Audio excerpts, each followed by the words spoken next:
Hi, this is Mark. Congratulations. You have found this amazingly awesome show.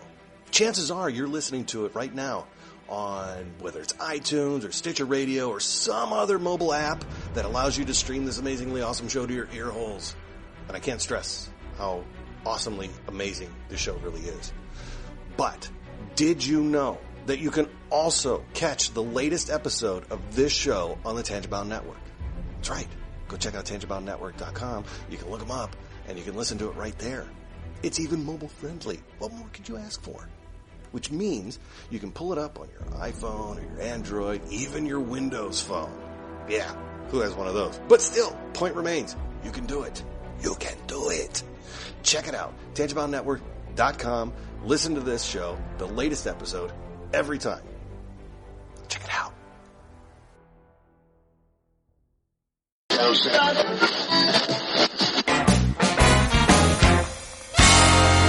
Welcome to the Wicked Radio Network.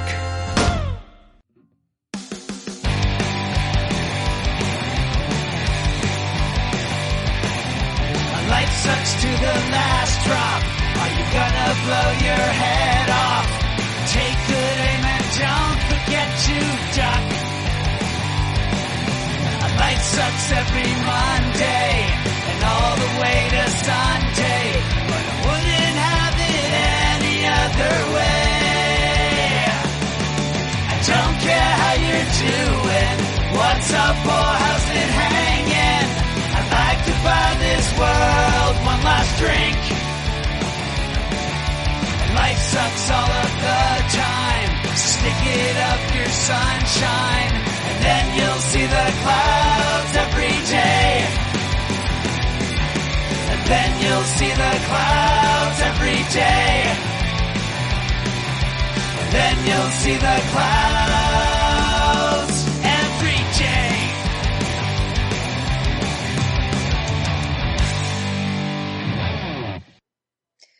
Welcome to The Crazy Life, everyone. My name's Jen, your host as usual, and my co-host, Brian and Henno are with us again today. Hey, guys. Hello. Hi. How you guys doing? I can't talk. How you guys do? How you guys doing? I'm doing okay. I'm Yeah. doing. So I got luxury problems. yeah, right? So it's been a crazy 4th of July weekend for me. It's been 1 week. Yeah. That's Henno's second BNL reference of the evening. It's the first one of the podcast, but the second one he's made tonight. Second of the night, Yep. yes. I don't know if Jen picked the first one up, though. I don't know if she did either. Okay. The llama? Okay, Oh, yeah. okay. Yeah. It didn't seem like you got it. All right. Yeah. Just I'm a making sure. huge fan. How could I not get that? You didn't seem to react, so we're just making sure. But they actually just played a city nearby us over the weekend. I did not attend. They play in Boise like every year for some reason. They love it here, and we have gone. I think we've gone 3 times at least. I know it's at least twice, and they're at this outdoor place, and it's really awesome. And it's still one of the best shows I ever see. Yeah. Always. Consistently. I'm just like, okay, it rocks. Yeah. They're funny, they're irreverent, and just like their music, and poignant at different points. They're very true to their music. Their shows are great. I highly recommend them. I've been to at least 3, I want to say, of their concerts.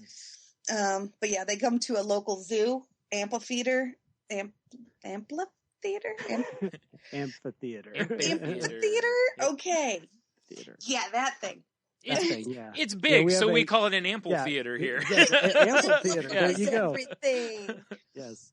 Yeah, we have it's called the Botanical Gardens, but it's actually a really, really old, there are botanical gardens there, but it's this huge lawn where it's the oldest, it's basically an old prison. The Boise's, I mean, you can climb over these walls. You know, I mean, it's really neat. It's this old brick prison, and so that's where the grounds are where they do these shows, and that's where Bare Naked Ladies plays. And they always bring good bands too. It's either Blues Traveler or Cracker, or you just name it, some other band that you've heard a million times before that you're gonna love. Mm-hmm.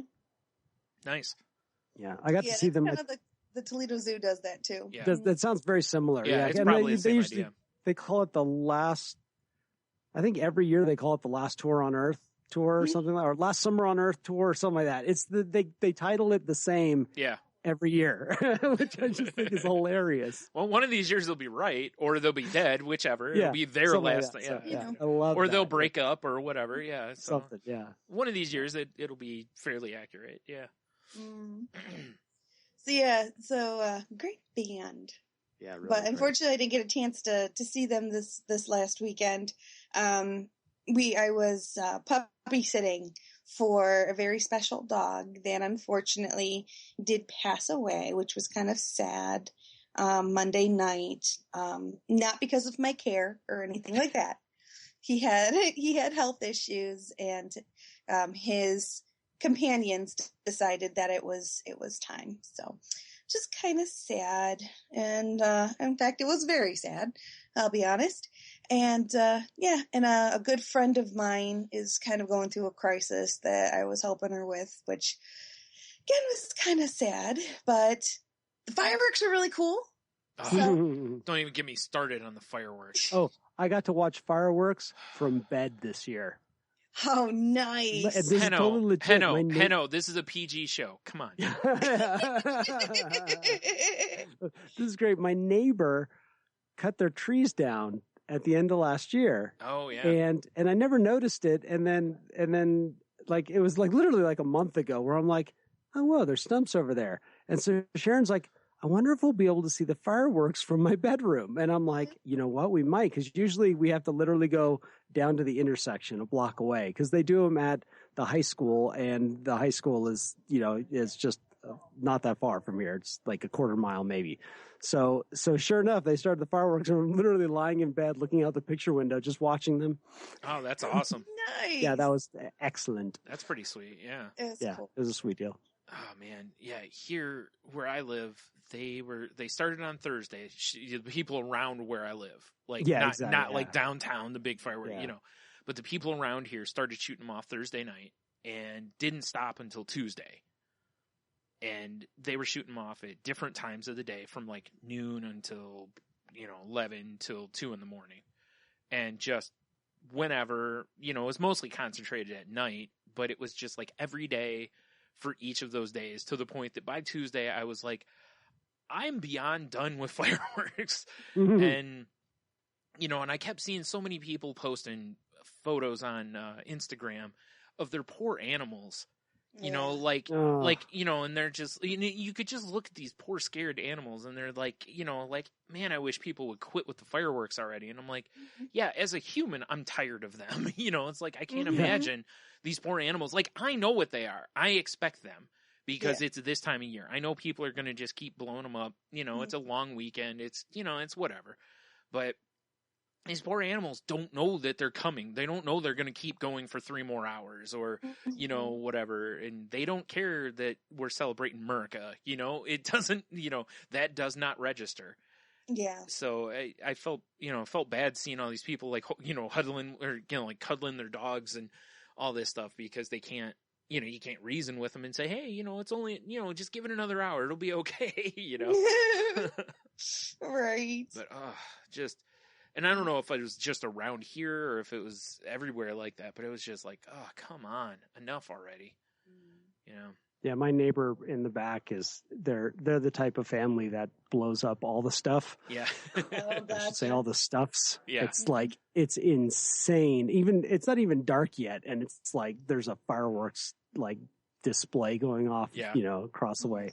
Luckily, there's occasionally Jax will, the tail will go down on a really big thump, But for the most part, he's not too bad, as long as we're around, Yeah, fortunately. So that's good at least, yeah. Yeah, that's good. You were right. The Bare Naked Ladies played in Milwaukee on the 9th, are playing in Milwaukee on the 9th, as in, that's what, day after tomorrow? And then they're going to be in Idaho on Tuesday, which is just nuts. They're on the 9th in Milwaukee. They played Indianapolis on the 8th. So they're touring with OMD and Howard Jones, which I'm like, wow, I may have to figure this out. Because, Howard Jones, I loved Howard Jones. That was a long time ago. And OMD is, anyhow, segue. Yeah. Long time ago. No one is to blame. Oh, I know. Down. Awesome. Love my 80s. Serious 80s. Oh, I love that stuff. Yeah, the best falsetto. We got to watch the fireworks. I'm about a block away from Lake Erie, and I'm in a very, very small little town. And so they take a collection.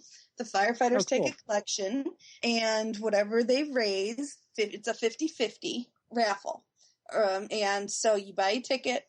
Half the money goes to the fireworks. The other half goes to the winners. So they raise money.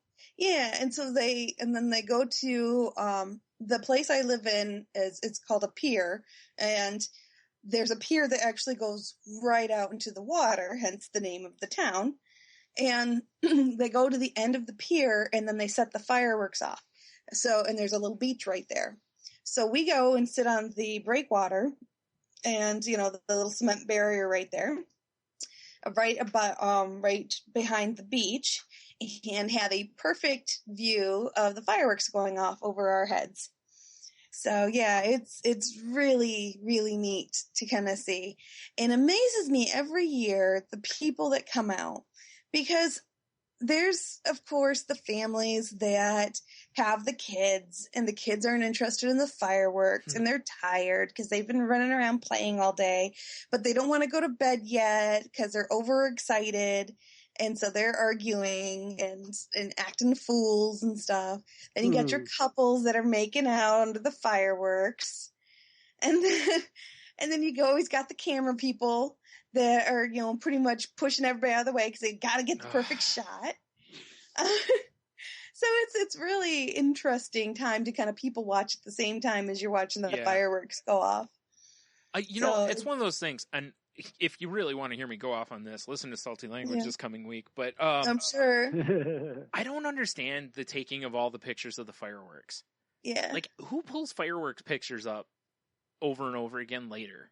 I saw so many people, again, on Instagram, they're like, look at all these fireworks. And I'm like, I can Google fireworks if I want to see pictures of fireworks. I don't get this. Watching them live, I get. You know what I mean? Yeah. If you want to watch them live, totally understand. Mm-hmm. I just don't get the whole, why do you need to take 40 pictures or 100 pictures of fireworks? Yeah, there's a video on Facebook right now that says something about, Japan, they do fireworks right or whatever. And it's completely digital and faked. It's like there's a cloud in the background, but there's no smoke from any of the fireworks. I'm like, and everyone's like, wow, yeah, that's the best. And the colors are so not real. It's like, all right, this is digital. Go watch that. It's actually awesome. Right. I'm not trying to just dump all over it. No, I'm with you on that. You know what I'm saying? I just don't get that. I can't tell you how many photos of fireworks I have.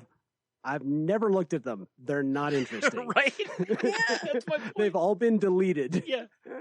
That's why I just don't get that. I see it all the time. If you, Jen said, you go to a fireworks display, people will, if you take pictures, I've seen people take pictures with, their kids with fireworks. That's different. That's a picture of your children. I get that. Or if it's a picture of you and someone else, you take a selfie or something. I get those at least. But I don't get just taking pictures of the fireworks or even a little video. Yeah, but I just get a little video. The whole weekend, I just I almost skipped Instagram the whole weekend because there were so many pictures of fireworks, and I was like, I don't get this. What am I supposed to do with this? Yep, that's another one. Yep. It's all right. Now the entire barge that exploded in New York. Now that's photo worthy. Yes, that's the thing. If it's something new and extraordinary, sure. You know? There you go. Yeah. Otherwise, it's just like, oh wow, look, fireworks. Yeah, that's why I was like, I'm not trying to be negative about it. I'm just, I just don't get it. Yeah. We actually had a fireworks display explode one time at my local county fair. Oh boy! It was like they started it, everything's going, and it's just awesome. And then all of a sudden, there was just this massive sound, and like everything on the little dock, the little floaty that they had out there, just was this huge eruption, and it was over. Oh man! And where everyone's like looking around, going, "What just happened?" Right? And people are ready for like 40 minutes of fireworks or whatever, and you're like, I know they're doing new low level fireworks, but that was really low. Oh man! And there was a lot going on all at once. It was a little odd. Yeah, I was like, okay, that was short. And we laugh because, hopefully nobody got hurt or anything like that. Well, yeah, that's the thing is they're not usually out there lighting them. Fortunately, they're usually done remotely. Yeah. But I've been at fireworks displays where it's like you're talking about where you got like the fire department. Mm-hmm. They did one up on literally on the ski hill. It was they'd done a New Year's Eve party at this one part of the resort. They did it once in like 1939 when the resort opened, and they did it again in 2009 and or somewhere around then, I think 2010, something like that. And a group were able to rent the place out, and they had fireworks, and they were literally we're literally underneath them because they're lighting them off downhill. And it was literally people running from one to the other. Oh, geez. With a lighter and lighting them off. Oh, man. And so it was the most amazing display because the sparklers were literally falling around us.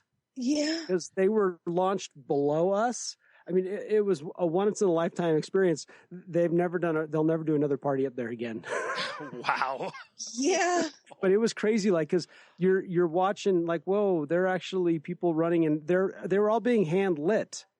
Wow. And these were they were the full-on mortars. They were the real deal.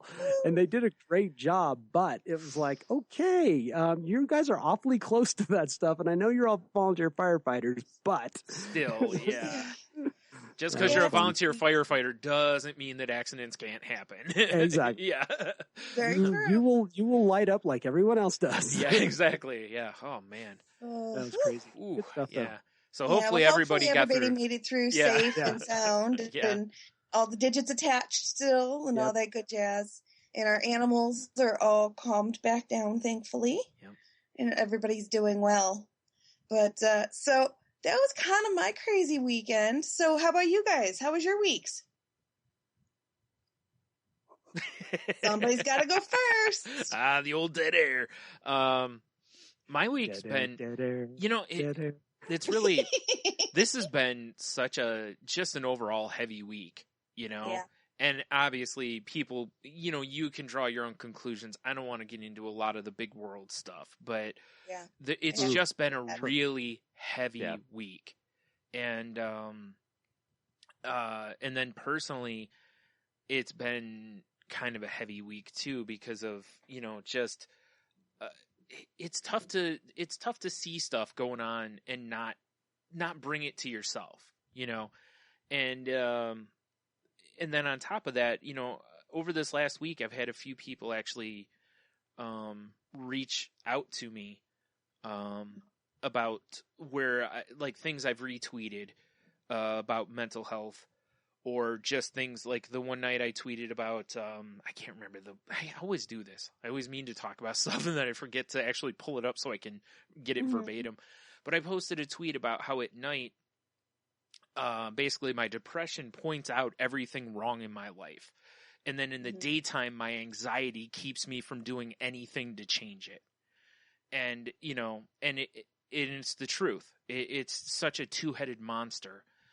That it makes life really difficult. And I've had people reach out to me, and so many people comment on that, like going, me too, sorry you're going through, those kind of comments. Yeah. And I've also had a few people actually like DM me on Twitter and say, like, I'm going through the same thing.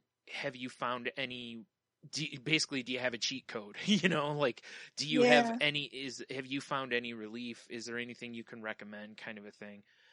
And, you know, and unfortunately I don't, other than just, you know, keep carrying water, you know, but keep chopping the wood, you know, it's the same thing. It's, but it's, and that's kind of where my win for the week has been, though, is that it makes me feel good that even though it's so many times I feel like I'm barely keeping my head above the water, it's that I realize that I'm doing enough that not only am I keeping my head above the water, but I'm also realizing that I'm keeping my head above the water enough that I've also been able to be of service to others.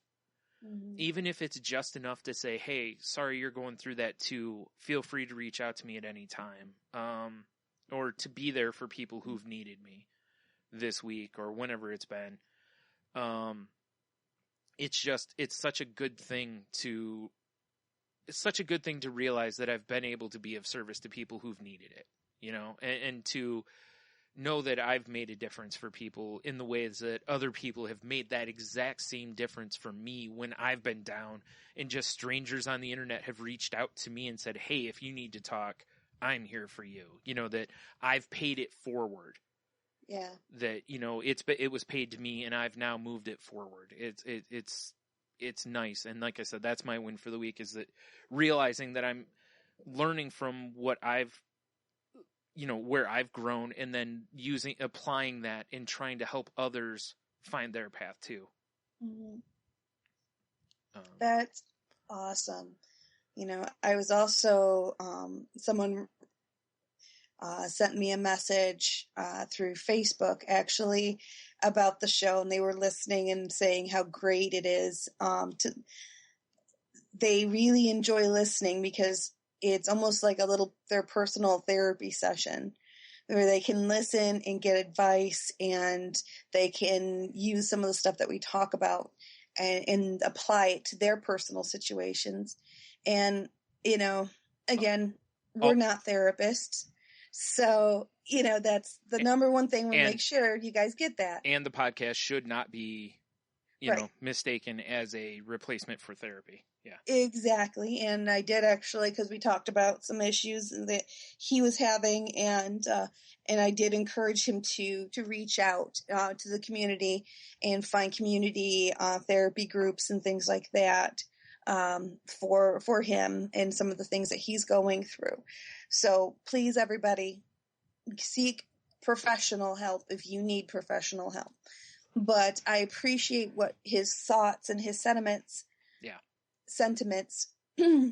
not rock, pieces of rock. Yes. That's sediment. Think of us as your gateway to therapy or something, not your therapy. Yes, I like that. You know, but I do appreciate what he was saying, and thank you so much for that. Definitely. And thanks everybody else for all the kind words and things you've shot us, because it really means a lot. I personally know that I do this show for selfish reasons, because I get a lot out of it. Mm-hmm. But an unselfish aspect of it is that other people hopefully can get stuff out of it too. So I'm really glad to hear that. So how about you, Hanno? How's your week been? Oh, I absolutely do feel like I have luxury problems. Yeah, that happens sometimes. Yeah, it's. I love getting some perspective. Yeah. And you know, one of them. Well, you know, before the show, we talked a little bit more in detail about some of the things that you guys have gone through this week, and I just sit there and I go, "Yeah, I got no problems." And you know, one of the things also, I went to my men's group last night for the first time in a month, because it's just been one thing after another's come up, and I haven't been able to go. And what was great is I sat down, and I got there early because I decided to just not go home after work, because what happened last week is I got home and Sharon and I got into a conversation, and next thing you know, it's like 7. I'm like, I'm not going to go, so I'm just staying up here. So I went and got some food, and I worked on my group's financials, and And so I got there early and I'm just hanging out, and everyone's popping in, and we're looking at the schedule like, okay, who's doing the meeting tonight? And they were like, we don't have anyone down. And I'm just like, well, and I'd already said that I hadn't been here in so long. So, and it was without even thinking, it's like the one guy's handing me the binders, my hands are going out because I'm like, yeah, I haven't been here so long. I should be running, taking care of things tonight. So, and it was great as I brought up, we talked about that, a few episodes ago, Brian, where, like, how do you know you're being complacent? How do you know, you are, how do you, what are, and I picked a reading that goes into that about, that we cannot rest on our laurels, because whether it's addiction, mental health issues, whatever they are all subtle foes. Yeah. We rarely notice that we're slipping until we have completely slipped. Yeah. And right. and True. so, yeah, it's because it's incremental, and we justify, and there's nothing like some good old justified resentments, like I've shared in the last couple episodes, to do it. So it was great to go, because it reminded me of why I hang out with these guys and why I talk to other people that go through the same things in life that I do, and have found a solution to them. Mm-hmm. And that's the most important thing, is that we are trying to deal with solutions. And that's been very important to me, because my work stuff continues to go on. I am with two completely dysfunctional human beings, and and I got an opportunity to be useful again this week, and then see somebody just unable to get into a solution or to find. It's just it's maddening to be part of somebody's selfish pride and their inability to just let it go. It's like, so who knows? I'm just going to keep doing what I'm doing. The good news is I reframed it, and I looked at how it didn't come back at me. I was able to be useful, and I didn't get blamed for it. And it was like, I'm gonna say, hey, he's improved, rather than look at the negative things. That's all I can do. So, right. But I had a great week from a work week stamp, like actually getting the job done, so to speak. It felt really good this week. That's where I sit there but I was really tired. I think I stayed up late a lot, and today I was just dragging all day. I mean, I need that. I need to give myself an opportunity to kind of recover sometimes. Yeah. Mm-hmm. Give myself a chance to, because what I noticed is if I'm physically tired, I am mentally tired as well. I may not notice it, but I am. Yeah. And I'm fatigued. So, but yeah, I'm like, serious. This is luxury problem stuff. I got nothing. I mean, really, it's like life is good. There's nothing to be ashamed about that, for sure. Yeah. And it was good to get back on track. I think I might go hang out. We got some guys that started up a meeting nearby. They get together at 8:00 on Saturdays, and I think I might go there tomorrow. I know Sharon sometimes goes, so I might go do that. Get myself back on track, kind of a little booster. Yeah. Yeah. And just, even though I don't feel it, it's like, yes, even just being there with my dudes, it's like that like, oh, this makes me feel better right away. Right. It's just like doing this podcast. I always feel better afterwards. And it's funny, isn't it? Like you can be in a spot where you don't feel bad, but certain things just will still make you feel better. Yeah. And it's like, I think I told Tony this one time when we were talking about it, and I was like, that's actually, I think, like, for me, that's maybe the most dangerous spot, because it's so easy to go from where I'm feeling okay to going to feeling really bad really quick. Like that floor can drop out on me, boom, and I'm down, And so if I'm feeling okay and I have an opportunity to do something that makes me feel good or really good, I want to take those opportunities when I can, because I want to try to stay above the equator as much as possible, so that I'm further away from that floor as much as I can be, not running, redlining it or anything, but you know what I mean? Like, so like with this, like you said, that booster shot, it's like, maybe you're feeling okay. And it's like, well, why can't I feel a little, why not? Why not feel a little better than okay if I can, because like you said, it's a subtle enemy. And, like just like if somebody were just gradually holding on to you and just pulling you backwards really slowly. But no, exactly. You know, and you just be like, whatever, and you don't really notice it. Next thing you know, you're like 3 feet backwards, you know, and you're like, what is going on here? Yeah. And I have to remind myself, it's like, yeah, why not do the things that I know work? Mm-hmm. Mm-hmm. Oh, well, I don't know if it makes a difference. Well, who cares? Why not just do it? Right, and you enjoy it. And you enjoy it. It's not work, you know, as much as certain other things might feel more like work. You know, it's, you know, it's like therapy feels like work to me. You know, but it should feel like work to some extent because it is work, you know. It's like, again, I always equate it to going to the gym. Going to the gym might be something you enjoy, but it's still work. You know, you're still pushing yourself. It's something you have to dig deep. You have to get through, you know, but in the end, it's like you feel better. And if that's the case, then you're like, well, here's my reason to go again. Cause I know in my head, I'll feel better once I'm done with it. You know, like therapy, I generally feel better when I come out of it. So you know, that's my motivation to keep going. Yeah. And we've talked about, like, I get a lot more joy these days from having little epiphanies and little shots that, oh yeah, I need to do, oh yeah, that's right. And those are the things that do bring me, anything that gives me closer to self-awareness and self-understanding is, you know, like there's this one line that there's some tough lines in our literature. One of them is love and tolerance of others is our code. And I'm just like, that's a high bar, man. I mean, it really is. But you know what? I like those high bars today. If I go out in the world with that mindset, love and tolerance of others is my code today, it will shift every encounter I get into. If I can remember that, because if I have that mindset, that's going to keep me out of resentment. It's going to keep me out of jealousy. It's going to keep me out of fear. It's going to keep me out of these things with 2 words, love and tolerance. Yeah. Yep. And it's become true for me. Yeah. That's a great bar, but you're right. It is very high. It is a it's high bar. It's really bar. high. Yeah, but especially now with the Touron's in town. I mean, geez. But it is an amazing bar to strive for sure. No, I like those things. And you know what I want to say, Brian, about you, you know, I always reflect on those times in my life where nobody wanted to talk to Henno or ask Henno for advice. Yeah. Yeah. You know, there was periods in my life where I was the last person that somebody wanted to reach out to because I was not a happy camper. Yeah. And how awesome it is to now have somebody reach out to you.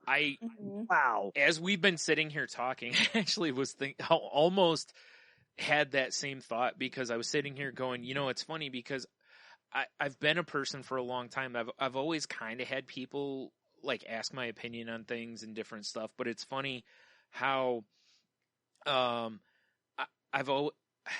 it's weird where I sit now with my mindset versus where I've been.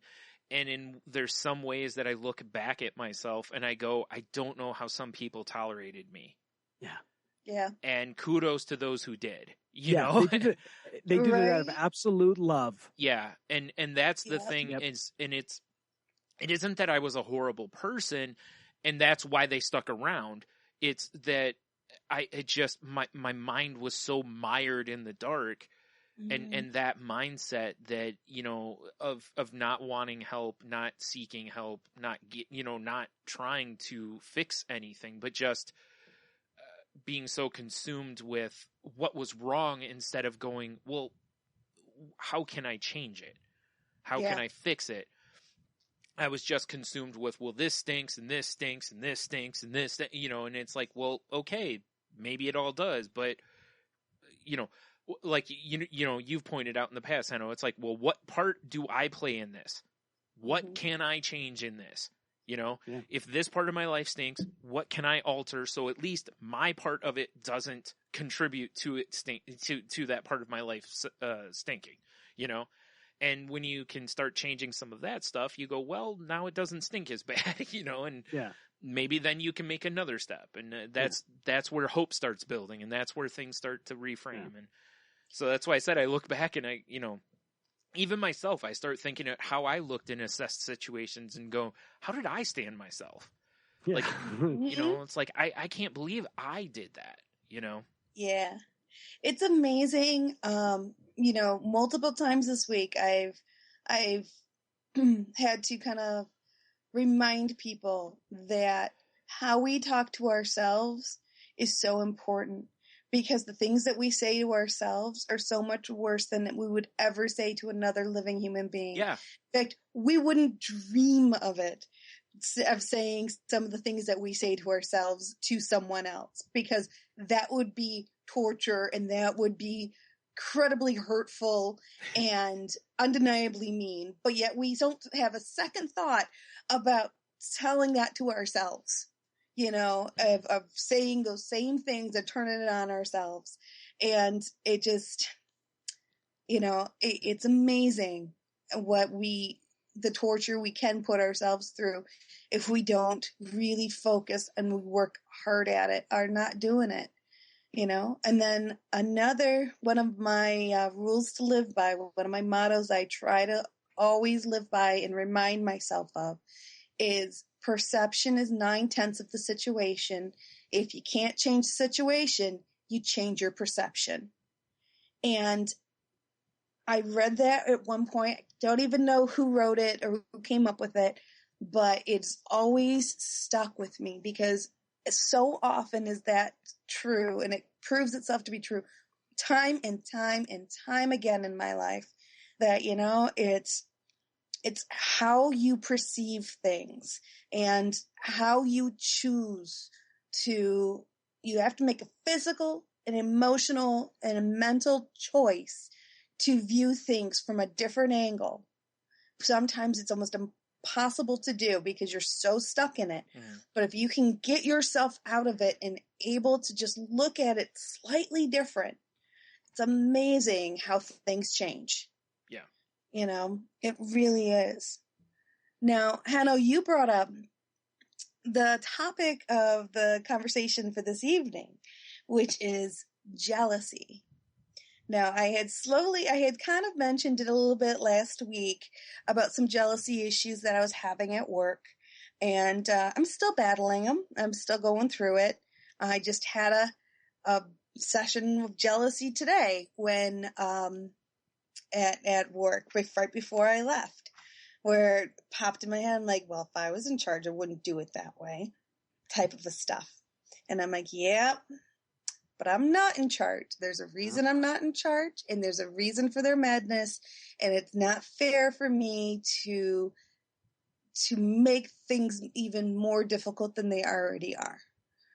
I'm not going to be able to change the situation unless I quit, which I don't want to do for various reasons.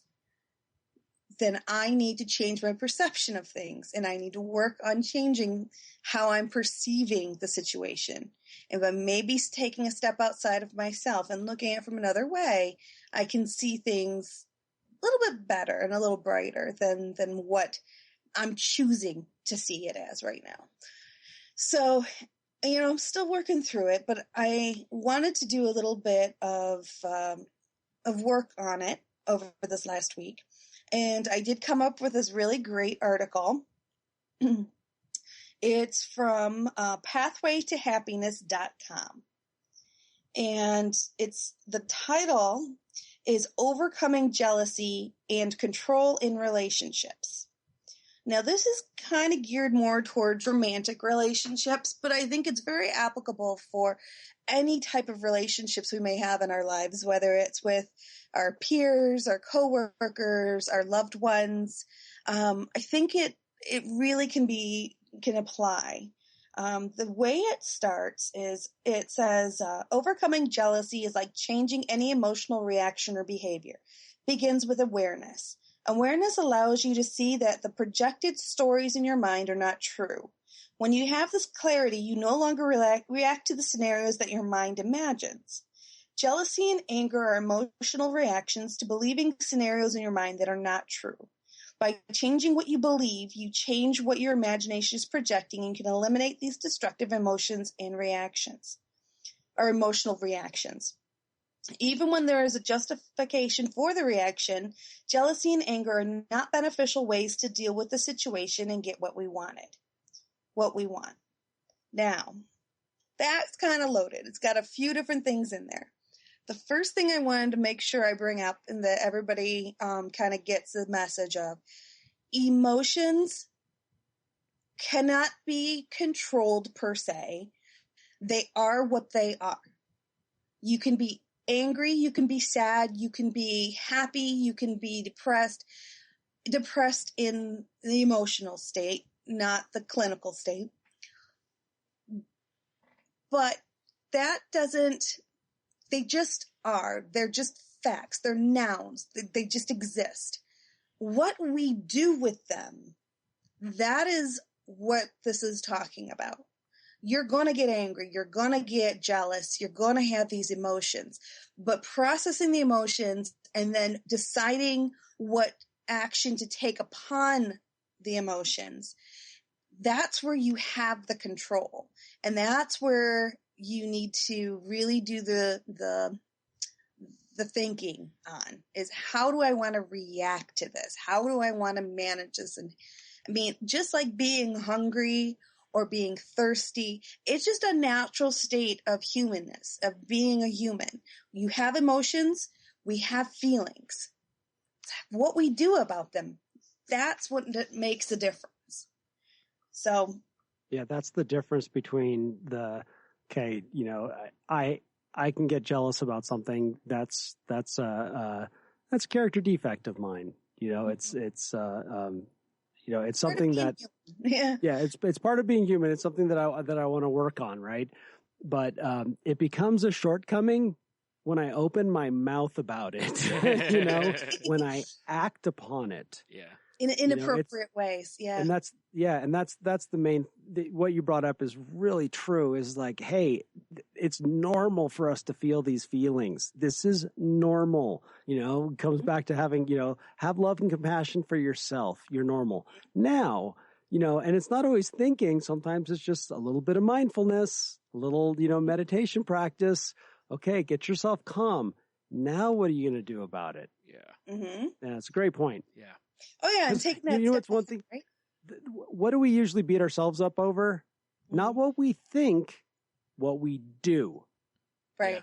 Yeah. We're usually okay with what we think. It's after we've opened our mouths and stuck our foot in it thoroughly, that's what we beat ourselves up over. Rarely of us go, how dare you have thought that thought? Yeah. How many of us are that advanced? Yeah, right. You're at the point where a thought is you're like, whoa, where'd that come from? Yeah. Yeah. Sorry, not that advanced. No. I'm a clunky human. Yeah, I was going to say we're not to that point. Yeah. I've learned to accept that I got some thoughts. Whoo, nobody deserves to be in that neighborhood. No.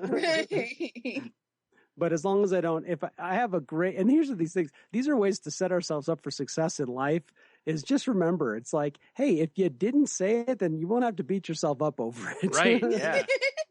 Right, and that kind of goes back to what I was saying last week about the whole, I always try to tell people if I've talked about them and tell them what I've said in a nutshell, of course, not verbatim necessarily, but it's my way of holding myself accountable for making appropriate actions, not necessarily the thoughts that I'm having, but acting appropriately on those thoughts. Mm. That's where I struggle, and I'm constantly working on trying to make the appropriate reaction. Mm-hmm. Yeah. How do you, so, like you started with, okay, you're recognizing the feelings. Mm-hmm. That's, and that's part of it. When you name it, it loses its power. Yeah. Yeah. Be very clear. And that is also a way to acknowledge something that you're feeling, is to say it, to even say it out loud. Write it down is even better, but to say, I'm feeling jealous, or and it works for everything. I have a broken heart right now. I have a whatever. I'm going to say this out loud and accept it. And then you have a choice of, do you want to use it as inspiration to grow?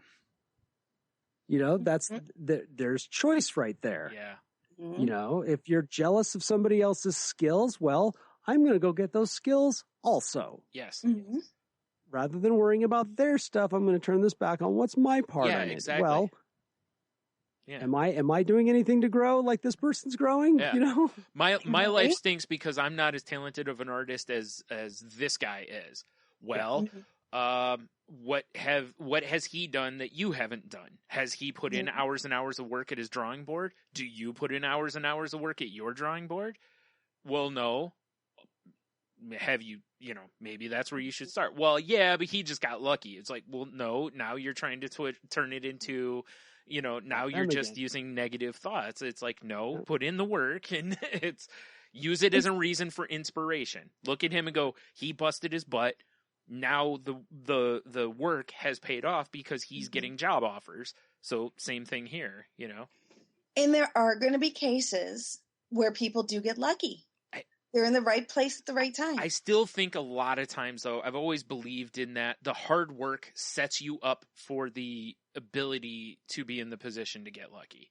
I agree. You know what I mean? Like In honesty, here's the deal. Okay, Marvel Comics is not going to just stumble across me and go, hey, this guy should be the next Iron Man artist.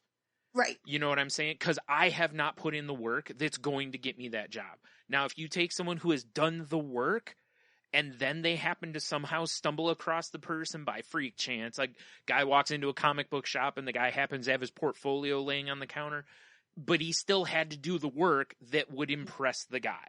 You know what I mean? So yeah, there is some element of luck, but you still had to do the hard work. Absolutely. And that's what, and I wasn't trying to discount the work, because the work but I think there are times in life, because life is not fair. No. And as much as we all want it to be, life is not fair. And I think that's where a lot of jealousy comes in, is because you can be in situations, and it happens probably more often than we want, where we do the work. Yeah. We work just as hard as somebody else. In fact, we may even work harder than somebody else. And our perception, anyways, is, from our viewpoint, is I've done everything that I can do, but yet they're going to pick another person for what I want. They're going to give it to somebody else. Maybe they worked just as hard as you. Maybe they didn't. But regardless of the way things shake down, for some reason, they've gone with somebody else and not you. And how do you handle that?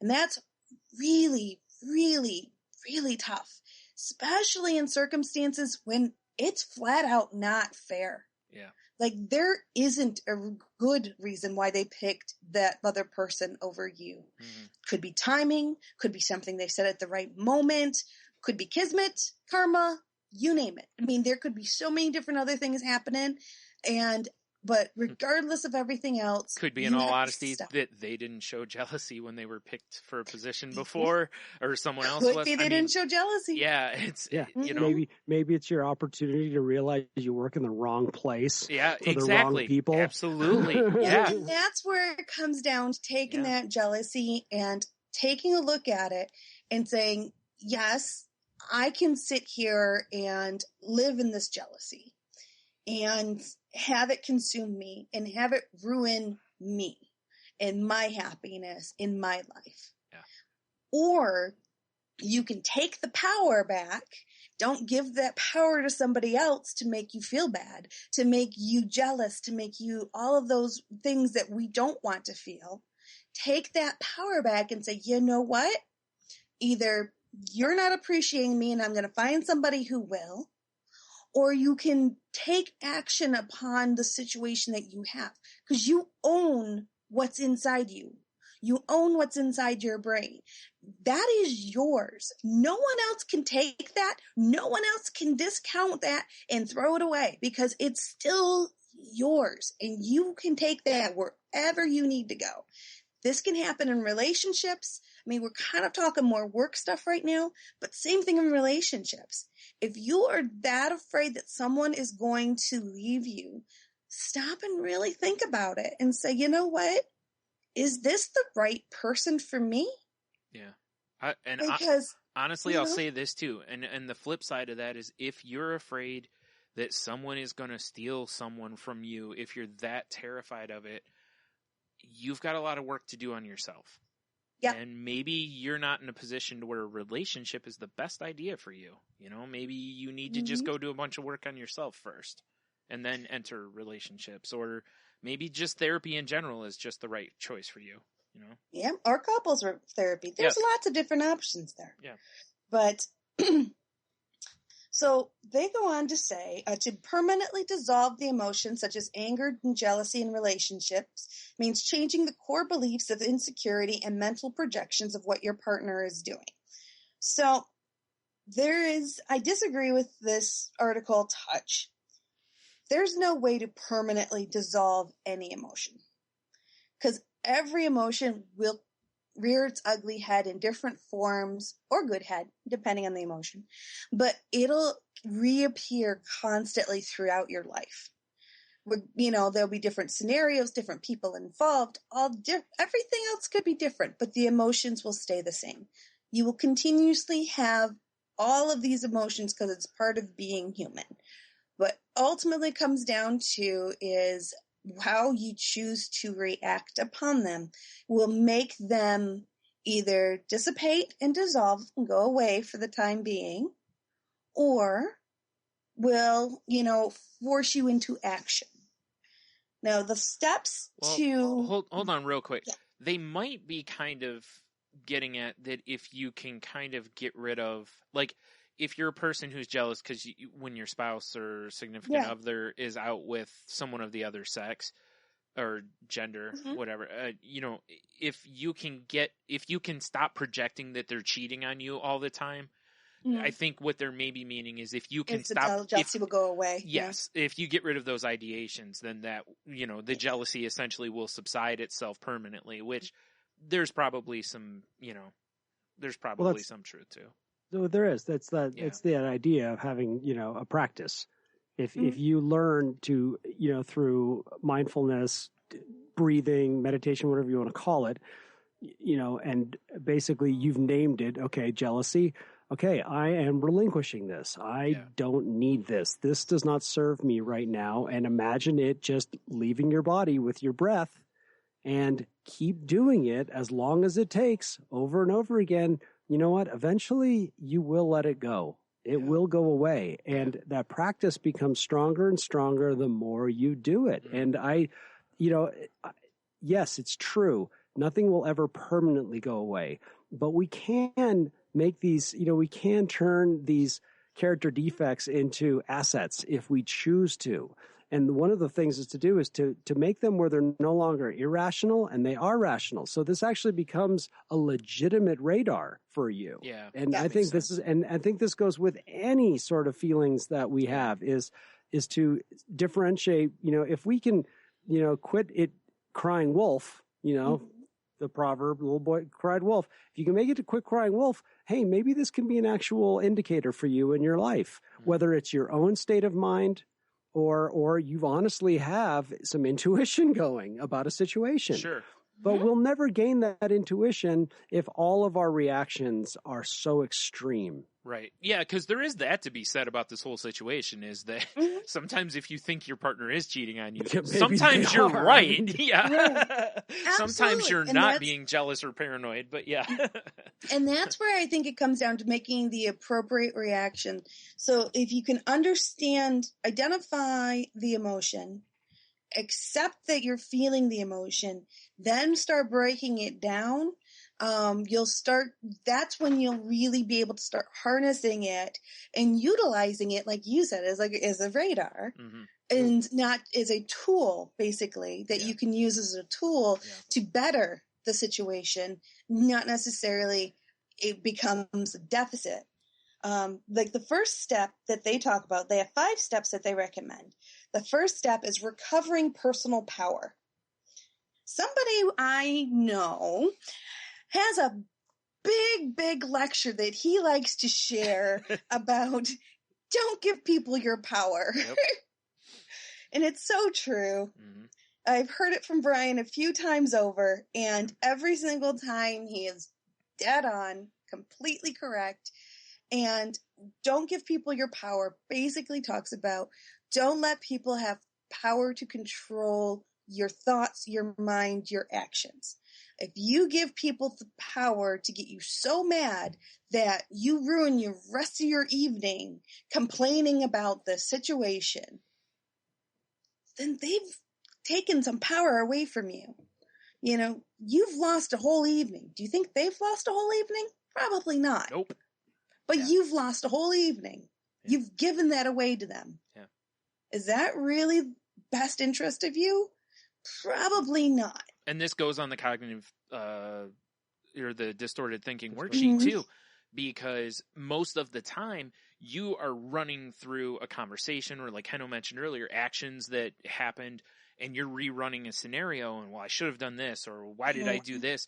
And the person that you're thinking about this whole time probably is not running this through their head the whole time. They've probably just moved on, and you're sitting there, resenting or being jealous or angry or whatever the emotion is at this point, and you're just running it through your head, and it's consuming you in the whole night, or for hours, or whatever the amount of time is, and it's just.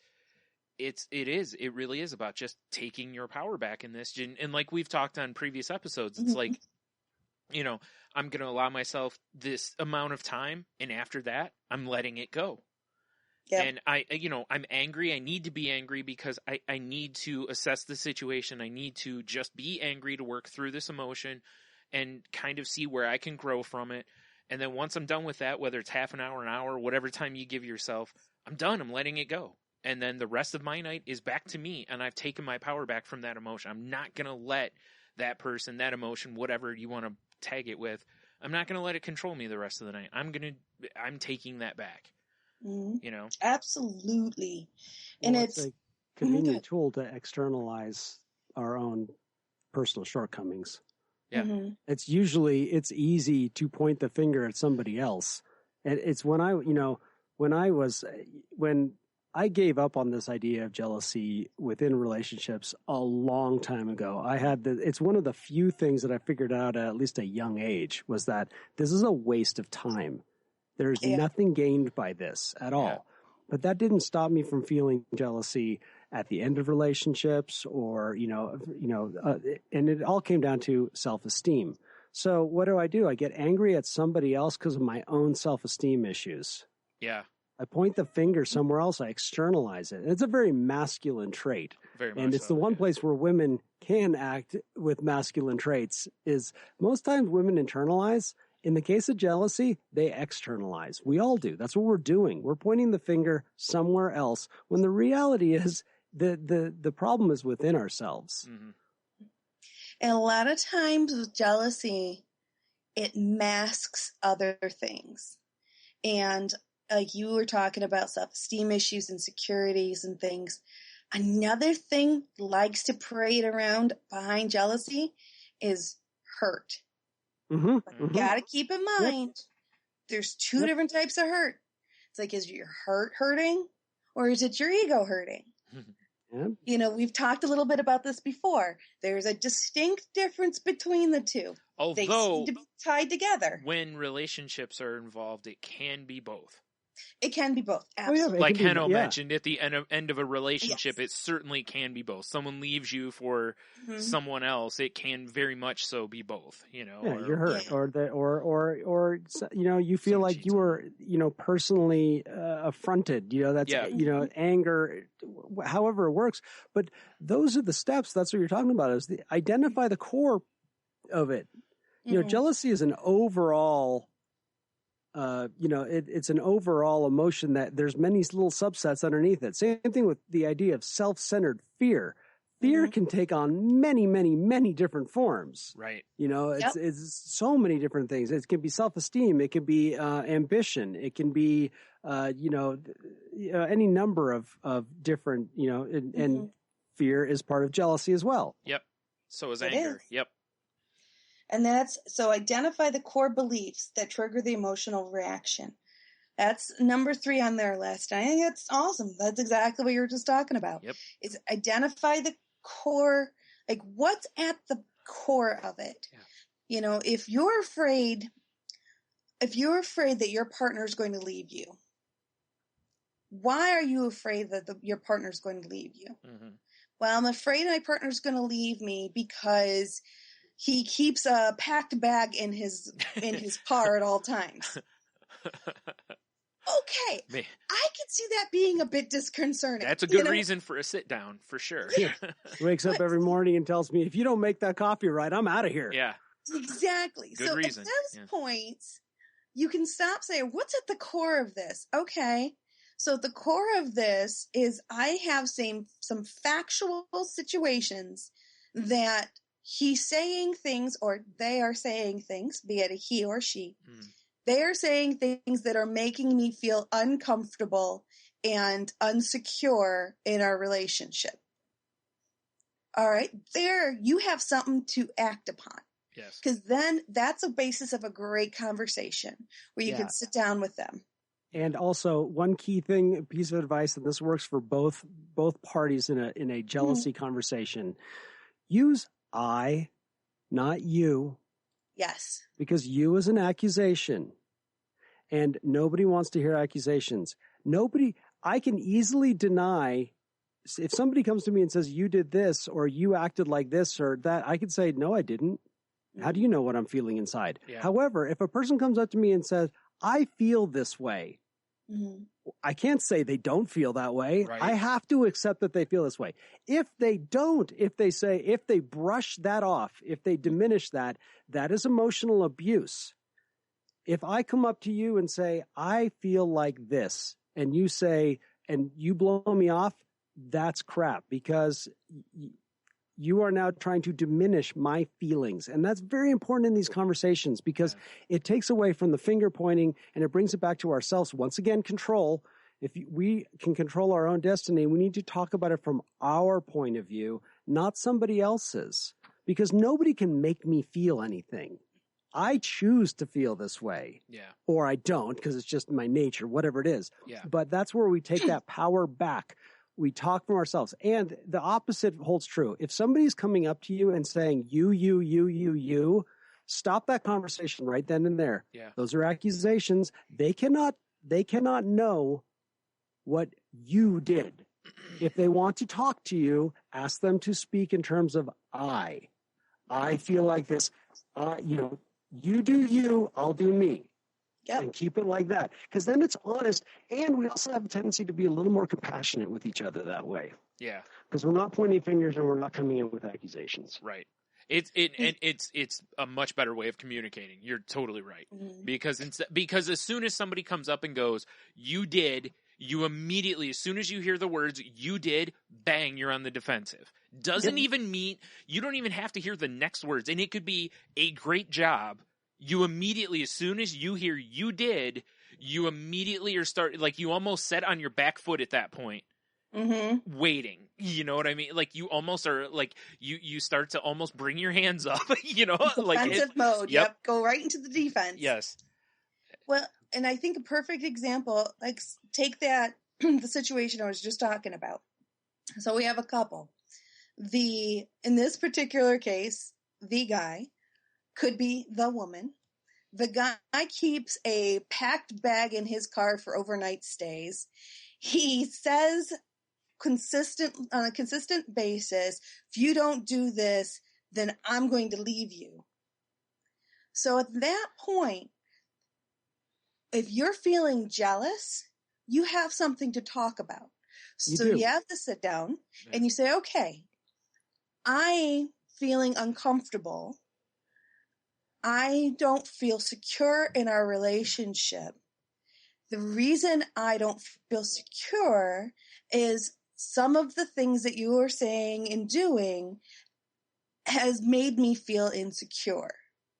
To which they'll say, what am I doing? Well, you have a tendency to use the words, I will leave you after direct orders to me. Yeah. That undermines my security in the relationship. Yeah, you are setting ultimatums. Yeah.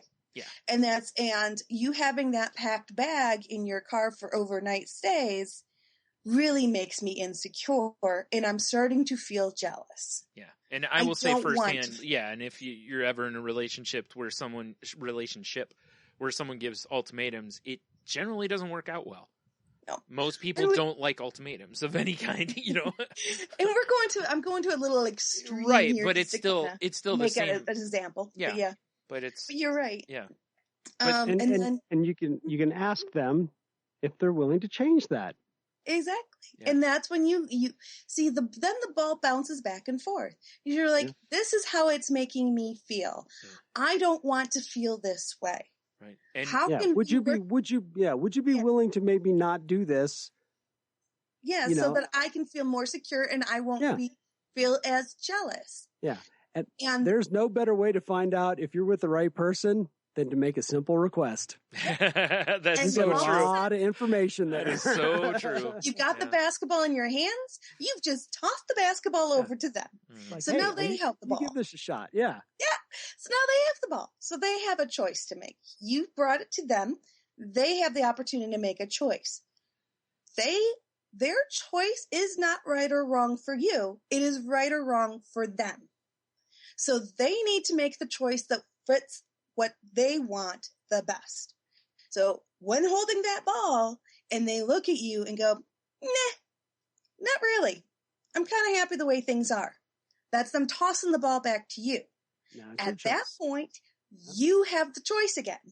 So at that point, your choice is, I can't change this person because you can only change you. You can't change others. So at that point, you have to stop and say, okay, they have told me what they are going to do. It is now up to me to make the determination what's best for me. Is it best for me to stay here and continue on in this situation as it stands? Or is it better for me to venture out and try another type of relationship? And all of those decisions are still yours to make. You make these decisions for yourself. You cannot change the others. You cannot, beg, plead, borrow, and steal, trying to change them and make them into something they're not. Mm-hmm. It's not going to happen. In all honesty, you really shouldn't. That shouldn't be your goal anyway. You shouldn't. If you're in a relationship and your whole goal is to change, like you're like, well, they'll change. That I don't know. Like if a person wants to change, that's one thing, but you shouldn't constantly want to change somebody else. That's because again, that the best way I can put this is, again, I'll bring up the distorted thinking worksheet. If you have a constant need to be right or to change things to suit you, that's on that worksheet. Yeah. That's controlling behavior. Exactly. And I highly recommend you go find yourself a meeting of Codependence Anonymous. Yes, exactly. That's my point. Because it's about controlling other people. Exactly. It's not about you being with somebody that's making you happy or whatever. That's just about you controlling someone else. And again, not a therapist, whatever. I'm just pointing out things that are right on that worksheet. And you can, again, find copies of it online. You can read it for yourself. I'm not diagnosing anyone. I'm just going, hey, yeah, that's right there. And this is an extremely unhealthy scenario that I just threw up. Yeah. No, I'm just bringing that up because, again, jealousy tends to they're very handy. One thing leads to another, for sure. Yeah. Well, a lot of people in jealousy-based situations, a lot of them want to change the other person. They want to change their behaviors, change their lifestyles, change this and this and this. And it's like, if all you want to do is control another person, that's not healthy for them. That's not healthy for you. And that's where, again, I can't recommend enough what Heno just said. And so let's take the other type of scenario where the two parties, one party is feeling very jealous. In this particular case, well, let's stick with the male-female scenario. In this particular case, the woman is feeling very, very jealous. So she's feeling very jealous, but the guy never really goes out and does much of anything to make her feel jealous. It's very sweet and very nice at home. There really is no real ahas or triggers for the jealousy. Now, in these situations, and this happens all the time with both parties, in the article they talk about the gentleman having a very attractive girlfriend, and he gets very jealous of other men because they're afraid that they're going to steal her away. Mm-hmm. Same thing in this scenario. The woman's afraid that someone's going to steal the person away. Now, at that point, those types of jealousies in that type scenario where you're having such strong emotion is very important for you to kind of shift your point of view. So you're going to recover your power. You're going to, say, okay, I'm feeling jealous. Got it. Now, take a look at your point of view. Step back from the story in your mind. Step back from everything and really take a look at why you're feeling jealous. That's identifying the core beliefs of why you're feeling jealous. And is maybe your perception of the situation a little bit skewed? What's really going on? What's really bothering you and making you feel, are they really giving you a reason to feel jealous? Well, that's the middle. Mm-hmm. That last step is so important because, like Heno had mentioned, that's why the practice of it is so important, because when you strip away the really when you strip away the emotion and you get down to fact, you go, they're not giving me a reason to be jealous.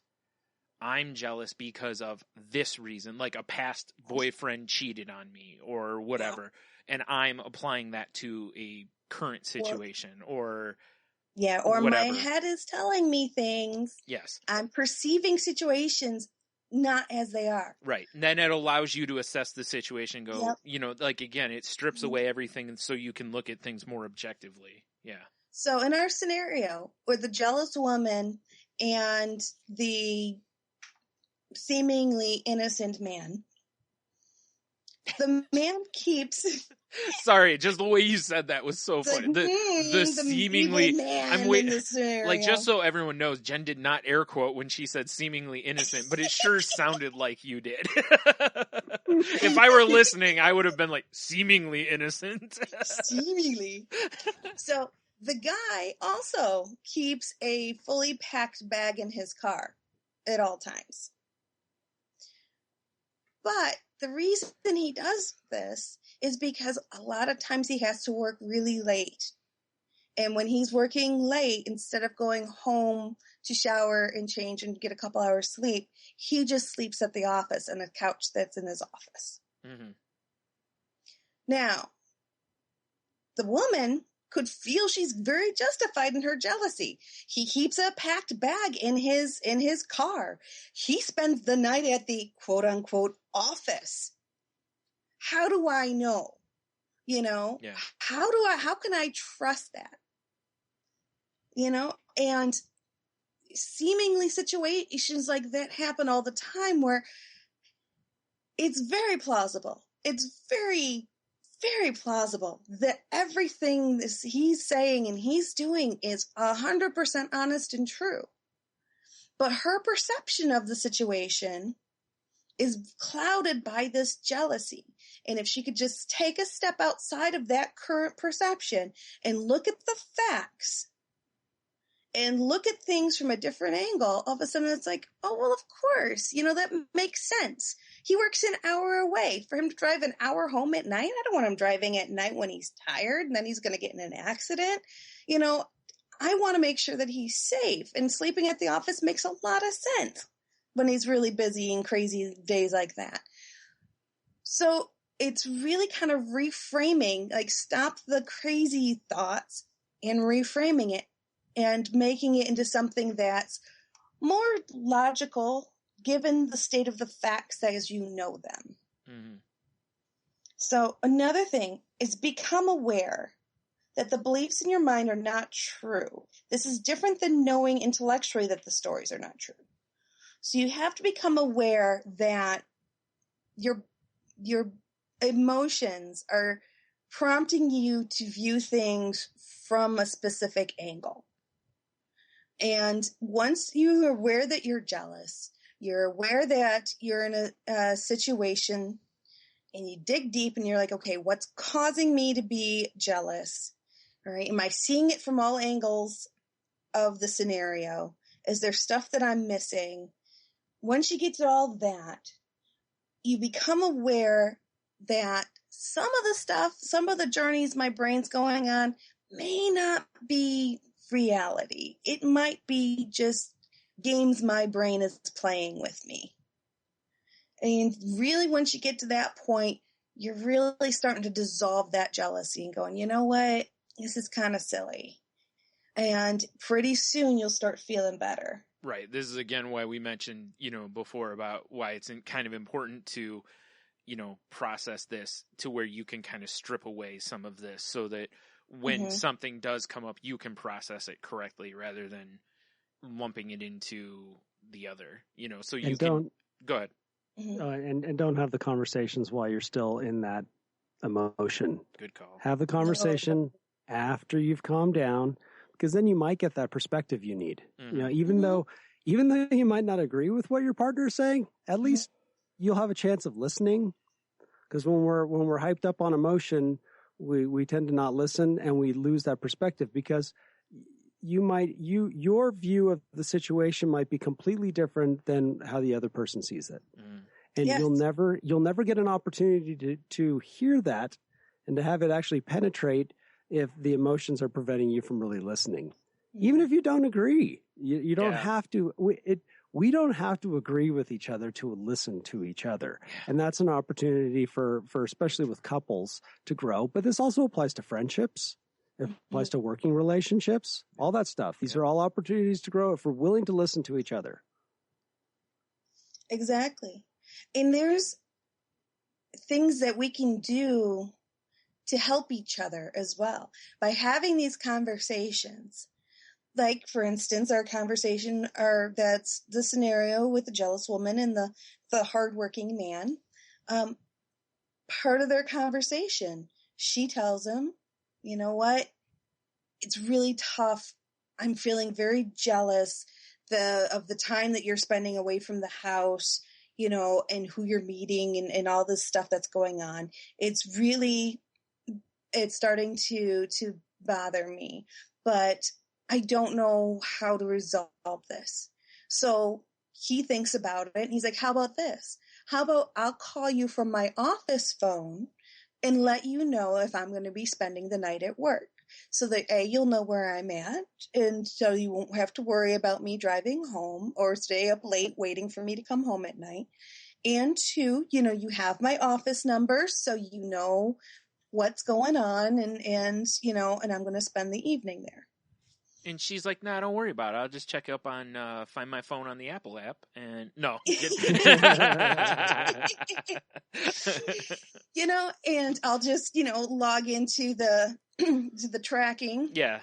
The tracking system on your car, and I'll see where you're at all times. I was just fooling around. Yeah. But, and that's the thing. By talking about it, by being open about it, they can come to conclusions and solutions together, and they can grow on it and move forward. Mm-hmm. Versus if she took her jealousy and just acted upon her jealousy and put a tracking chip in his car, right, or tracked his phone without letting him know she was tracking his phone. Yeah. He finds out about it. No longer is there a good conversation being had. No, because now you're going to have 2 people acting on emotion and anger and resentment and, And there's a lot of hurt and violation and, privacy and all this other stuff that's going to come up. It's really going to be a rough situation. Yeah, because at that point, you're not there to go back and forth, tossing the ball back and forth and making choices.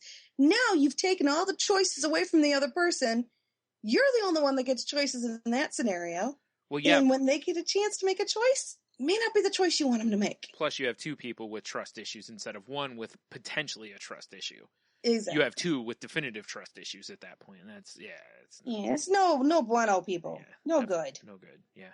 So the last tip that they give you in the article is develop control over your attention, so you can consciously choose which story plays in your mind and what emotions you feel. So in that particular case, what they're talking about is controlling the story. So take all of the other tips they've given above, do all of that, recognize the fact, there's multiple realities going on in your head.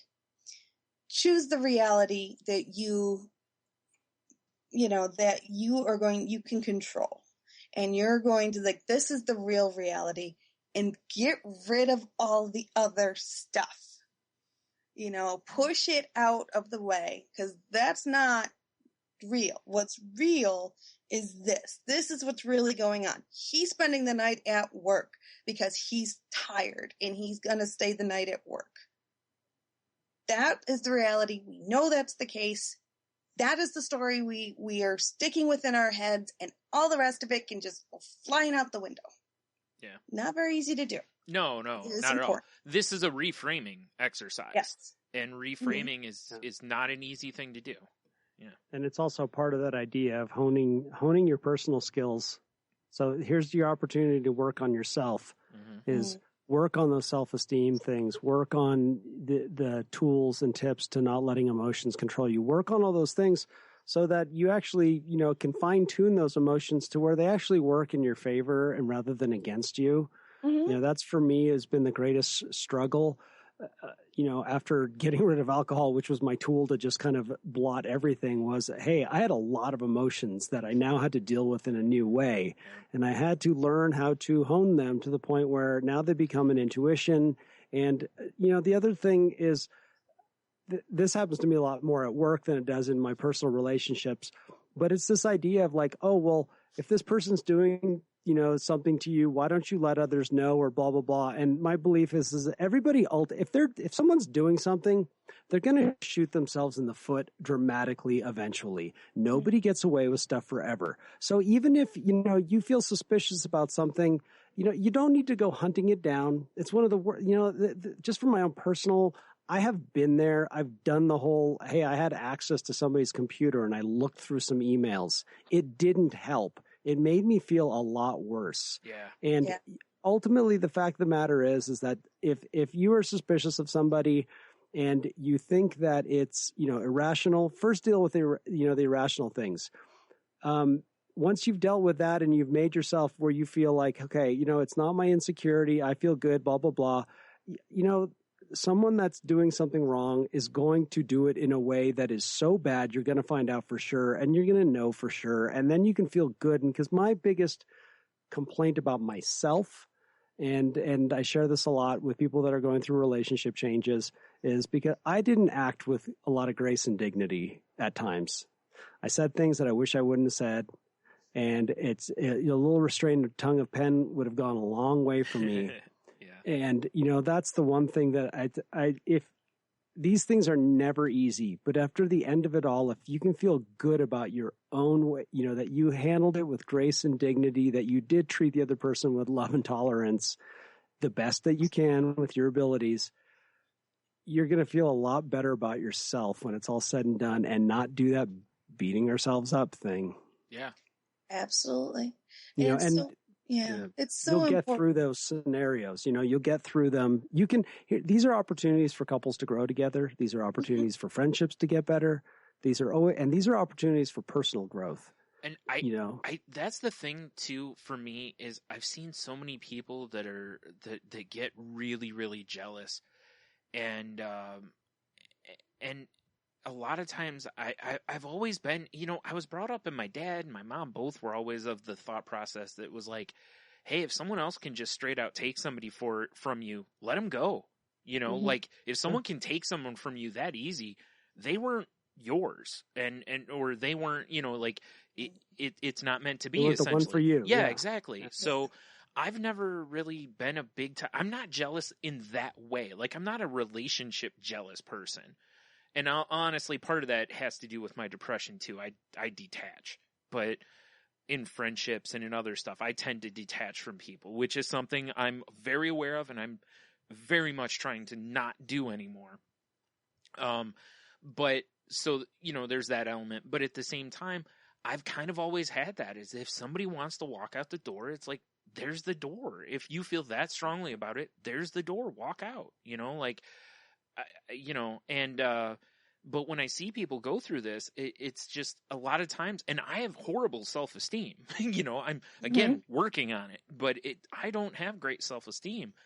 But I see it a lot of times as, like you were saying, it's like, this is where a lot of it stems from, is it's, you don't think you're good enough, or someone in the past has treated you in a way that they've made you feel that you weren't good enough. And it's like, man, I'll tell you, just make sure you're good. If you're coming out of a relationship like this and you're listening to this, it's like, get some help, get into some therapy, dig deep into your own head and get that worked out. Because it's so important to know that you're enough. Mm-hmm. You don't need another person to make you feel good. You shouldn't need to feel these feelings that like your world is going to end if someone walks out the door. Who cares? Let them walk out. You're fine on your own. You don't need this. You don't need to tolerate feeling this way, or someone else maybe making you feel this way all the time. If this is how you feel, work on that and just strengthen you. And in the end, the rest of this stuff can kind of work itself out, but make sure you're strong first. Remember, everybody has choices. There is not a situation, and I have posed this to people so often. I've posed this to your audience. I posed this to Brian multiple times. Find a scenario where there is no choice. Always a choice. Every single time. You can control you. You always have a choice. Same thing with your partner. Mm-hmm. If they choose to cheat on you, then that is their choice. They're choosing someone else. Again, it's the ball situation. Right. Yeah. So now the ball's in your court. What are you going to do about it? Yep. Are you going to accept it, or are you going to move on? Yep. And there are circumstances and situations that call for both. Sometimes if someone makes a mistake and you accept and love them and you trust them not to do it again and you want to stay, that's fine. If you decide to go, that's fine too. Yeah. You make the best choice for you. They made the best choice for them. You make the best choice for you. That's what it all comes down to. And it's tough because, like, with my fiance, we joke a lot back and forth. And one thing that we go back and forth on a lot is he'll say, "Come here, woman, I need to wallop you." And my response every single time, again, he's just joking, folks. He would never dream of actually touching me in a anger or anything like that. Right.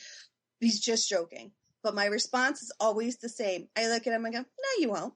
He's like, "What makes you so sure?" My response, "You're too smart."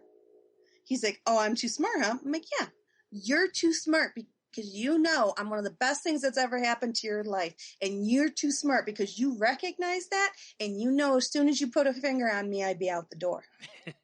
And he just starts laughing because he knows it's the truth. Yep. And if he didn't feel that was the truth, then he needs to walk out that door with my blessing, because as much as I love him, I want him to be here because he wants to be here. And he's choosing to be here. Right. Yeah. I choose him and he chooses me. That's how it should be. Yeah. It's an active choice. That's how marriages work, because you choose to be with that person. And if you don't feel like you have a choice, that is the time where it's maybe time to seek some professional help. Exactly. Find some self-help groups. I already said CODA is a great, and there's resources there. I can't recommend a book that I read that helped me tremendously with relationships, and that's Codependent No More by Melody Beatty. Mm-hmm. It is just, it will transform how you view relationships, because ultimately, whether it's from a low self, codependency is not just about being a doormat. It's about controlling a relationship, and you can do it through jealousy. You can do it by being a doormat. There's a lot of ways of doing it, but it all comes down to having, this is about self and transforming. So we do feel like we have those choices. Mm-hmm. And, one thing that you brought up in a joking way, but it is also a very serious thing, is jealousy is the leading cause of spousal abuse, battery, murder, and murder. Yes. And so if you have a partner that is being physically aggressive, call 911, or I have a number for a domestic abuse hotline. It's 1-800-522-3304. That's 522-3304. It is, you do need to take care of yourself. If you can, call somebody, get out of that situation. Do not ever let anyone be abusive to you. Please, yes. Physically or emotionally. Or mentally, and it goes yes. for all genders and all races, people. That's right. Good call on that. So Yep. don't ever think because, you're a guy or because you're a really strong woman that it's okay. No. And accept it, because it's not. It's not about your strength as a person. No. It's owning the fact that the situation's bad. It is not okay for one person to physically or to assault another person. No, is not physically okay. or emotionally. It doesn't matter. It's not okay. Mm-hmm. Yeah. Not okay. Right. Yes. Absolutely. Mm-hmm. Well, that being said, actually, before you get into that, I want to mention two podcasts really quick that I listened to this week. That I thought, again, since we talk about mental health and mental illness on this show, that I thought were really kind of interesting, had very interesting looks at the topics. And one was, excuse me, one was Invisibilia, which I'll have links to both of these in the show notes if you need them. It's the podcast is called Invisibilia. The title of the episode is The Problem. I can't even talk. Jeez. The problem with Brian talking. The title of the episode is The Problem with the Solution. And on that episode, they've got a couple different things in there, but real briefly, they talk about, I can't remember where it is now, but they put people with mental health issues into just homes with families. And I don't mean like nursing homes, just in regular homes with families. And they give, the families get a little bit of compensation for the people living in the homes with them. And they got to a point that they've even gotten to a point that they don't diagnose the people necessarily, or they don't tell the people, the families, what the diagnosis is. They're just basically, it'd be no different than if you got like a foster child almost, except these are like adults. And one of the examples was there's this guy who every day he has a button-down shirt, and every day he pulls all the buttons off his shirt.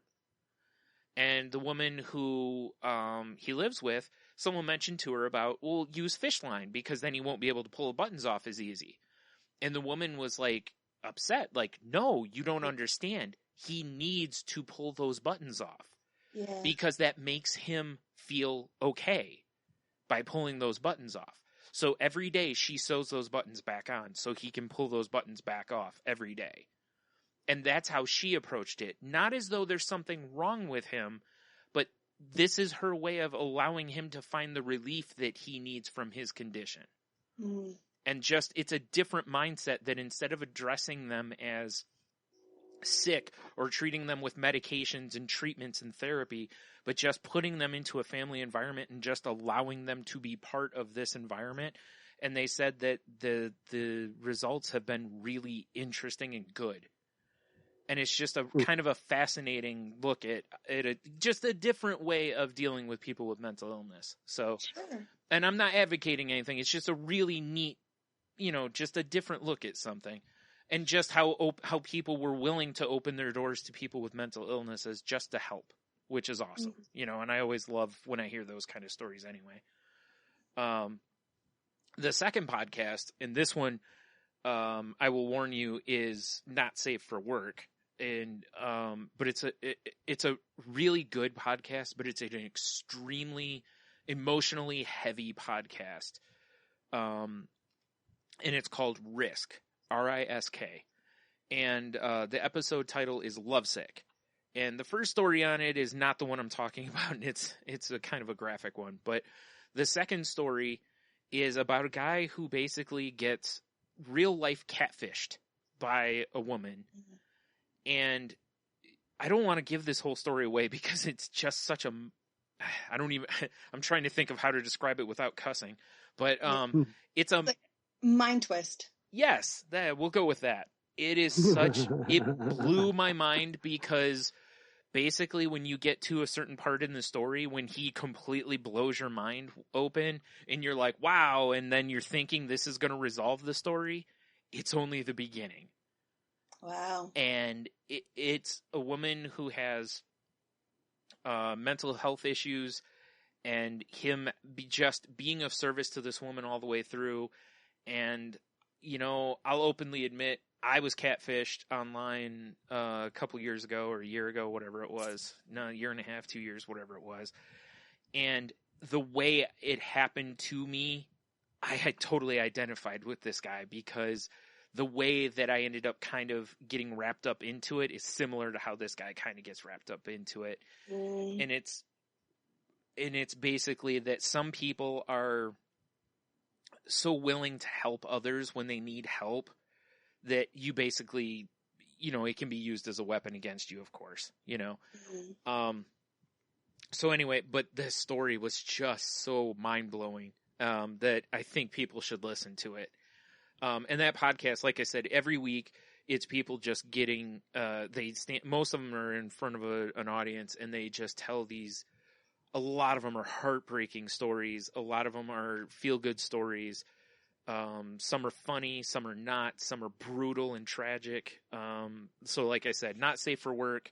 Definitely I would not listen to it in front of the kids, you know, in earphones all the time. But I can't recommend either of those shows enough. Invisibilia is a great podcast also on its own. It's a kind of a social behavior podcast. So there we go. Very cool. Yes, there's so much interesting stuff being done on podcasts nowadays that it's very, very, very important just to go out there, start some Google searches, and definitely take recommendations from people and try different shows. Always come back with us, of course, every week. No, start with definitely. us. Yeah, start with us. Start with us. Right. And then go to others, but definitely look at a bunch of others people's stuff as well. That being said, it is about time for me to go to bed. So, time to wrap up the show. If you want to continue the conversation with me, Henno, and Brian, you can reach us via email at thecrazylifepodcast@outlook.com. Almost forgot for a second there. You can message us through our website at thecrazylifepodcast.weebly.com. You can also reach me direct through Jen's Crazy Life on Twitter, and that's Jen with a G. If I don't post a lot, but if you direct message me, I will respond. If you message me, I definitely will respond. And for you, Henno, how can they reach you? You can find me on Twitter at Ida Henno, IDAHENNO. And you can find me also on Facebook. Probably easiest way is to just look up Crazy Life Podcast on Facebook, and you'll find my name in there somewhere. Me too, folks. Yep. Both of us. Yeah. How about you, Brian? Well, speaking of Facebook, we have a Facebook group that people aren't joining because they're trying to make us all sad, but it's at facebook.com/groups/Crazy Life Podcast, or contact one of us and we can add you to the group. You can also find the show, like, when new episodes go up, I post on Twitter at the Crazy Life Pod. You can find me on Twitter at Stunami. You can find the other podcast I'm part of, Salty Language, which is a not safe for work podcast, over at salty_language on Twitter, or at saltylanguage.com. And we are also part of two fantastic networks, the Tangent Bound Network, which can be found at tangentboundnetwork.com, and Wicked Radio Network, which can be found at Wicked Native. Jeez, I cannot talk. Somebody else needs to go to bed. WickedRadioNetwork.com. And also, I would ask if, however it is you get the show, whether it's Twitter or, iTunes or Stitcher or whatever it is, to please share the show because it helps others find us easier. Oh, man, I am a mess tonight. Whew. You know, the worst part is I have a thing right in front of me. All I have to do is read it. I'm as bad as if anybody listens to Bill Burr when he tries to do his promotional reads, and he's just a mess with it. Oh, boy. Am I forgetting anything else on there? Okay, make sure I'm not missing any links. And then the next part is, of course, we're not doctors, therapists, trained professionals of any kind, just three people sharing our experiences. And again, as we've said throughout the show, if you need help, please seek professional help, and, get a good course of action going there. And if you are feeling like suicidal or planning, going through the planning stages of suicide, either one, please reach out to someone, in your support group, or call 911 and tell them you're having a mental health emergency, or contact the suicide prevention hotline number, or text 741-741, and they'll try to talk you through your crisis.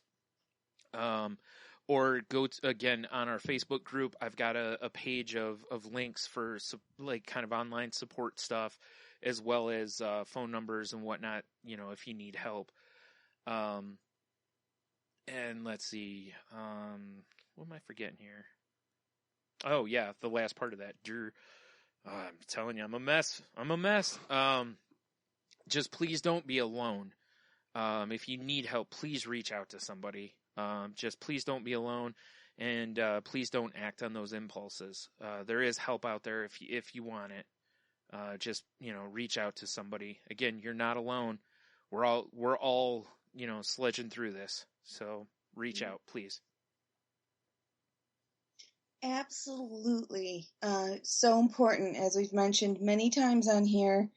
Most mental illness and depression and all of that stuff, it feeds on being alone. So don't let it gain strength. Fight that. Get people involved in your recovery. Get people involved in your life. It'll help make things easier, and it doesn't make you any weaker to ask for help. It makes you actually stronger to ask for help.